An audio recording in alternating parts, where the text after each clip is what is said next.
Ok, parfait. Dans cette vidéo-ci, on va appliquer ce qu'on a vu précédemment dans le chapitre de sensation-perception. On va appliquer ça à deux cas réels. Ça, c'est un bon formatif, une bonne préparation pour les évaluations.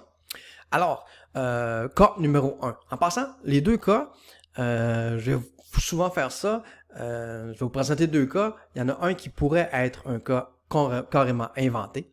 Et l'autre, il y en a au moins un des deux qui est un vrai cas, donc une vraie histoire de quelqu'un que vous connaissez fort probablement, ou en tout cas quelqu'un qui est très connu. Et l'idée, c'est de voir lequel des deux est la vraie personne, et laquelle des deux pourrait être une histoire carrément inventée. Donc, cas numéro 1, j'ai pas été accepté dans l'équipe de basketball au secondaire parce que j'étais pas assez grand. J'étais dévasté. Je suis rentré chez moi, je me suis enfermé dans ma chambre puis j'ai pleuré pendant des heures. À la finale de l'année, j'ai demandé au coach si je pouvais accompagner l'équipe pour les voir jouer. Il a accepté si j'acceptais moi de m'occuper des uniformes des joueurs. J'étais découragé que la seule façon que je puisse suivre l'équipe soit de m'occuper de leurs uniformes. Ouais. Je continue à travailler fort, mais je suis toujours pas dans l'équipe. Je sais plus quoi faire. Peut-être que je devrais passer à autre chose. Je ne sais plus. Alors ça, c'est le cas numéro 1. Ce que je veux que vous fassiez avec ça. Ce qu'on a vu dans le chapitre Sensation-Perception, c'est le fameux SPEC, situation, perception, émotion, comportement. Alors décortiquez-moi ça. Trouvez c'est quoi la situation. Ce que je viens de vous décrire en une phrase, c'est quoi la situation. Après ça, c'est quoi si vous n'êtes pas capable de sauter tout de suite aux perceptions parce que c'est quelque chose de nouveau pour vous, allez à quand cette situation-là est arrivée. C'est quoi les émotions que j'ai ressenties? Ben, pas moi, mais le cas. C'est quoi les émotions que la personne a ressenties? Puis, c'est quoi les comportements que cette personne-là a eu suite à cette situation-là? OK?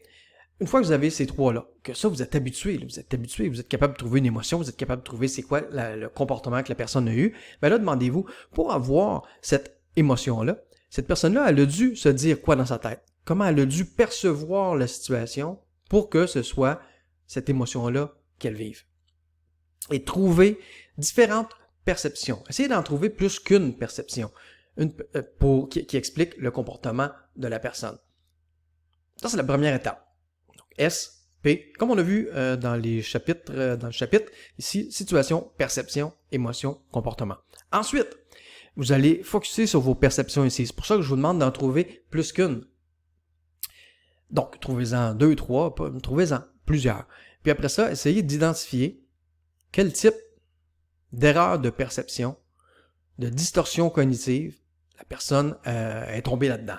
Donc, perception 1, c'était quoi? Une fausse causalité, une fausse obligation, une télépathie, etc. Perception 2, etc., etc. Faites-en 2, 3, là. Mettons 2, 3, OK? Faites la même chose pour le deuxième cas. Deuxième cas, je suis un passionné de musique. Rappelez-vous, c'est peut-être celui-là, le vrai cas. C'est peut-être l'autre. Je suis un passionné de musique. À 4 ans, je joue de la guitare puis je chante à l'église. Mais j'ai pas eu une enfance facile. J'ai été intimidé chaque jour à l'école parce que j'étais pas bon dans les sports, mais principalement à cause de mon bégaiement et de mes grosses lunettes. J'étais un enfant qui était jugé bizarre, j'avais pas beaucoup d'amis. Fait qu'il y a 3 ans, j'ai décidé de me lancer dans la musique. Je suis déménagé à Londres. J'ai fait les bars. Mais c'était pas facile. J'ai été sans abri pendant un bout de temps. Parfois même, j'ai pas eu de quoi manger. C'est décourageant. J'adore la musique, mais je sais pas si je dois tout abandonner. Alors, les deux ici. Pourquoi c'est important, les fameuses perceptions?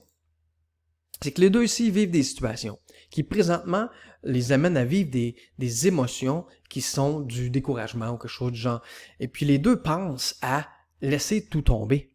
Alors, laisser tomber leur passion. Alors, c'est pas rien ça. Il faut au minimum, j'espère que vous allez être d'accord avec moi, au minimum s'assurer que les perceptions qui nous amènent à conclure ça, sont réelles, ne sont pas des erreurs de perception, ne sont pas des distorsions cognitives, au minimum. Fait que, même job pour le deuxième cas, notre musicien. Trouver c'est quoi la situation qu'il vit présentement, c'est quoi les différentes perceptions qu'il peut avoir par rapport à cette situation-là, qui l'amène à vivre les émotions qu'il vit présentement et qui l'amène à faire quoi comme comportement. Donc, décortiquer le S, P, E.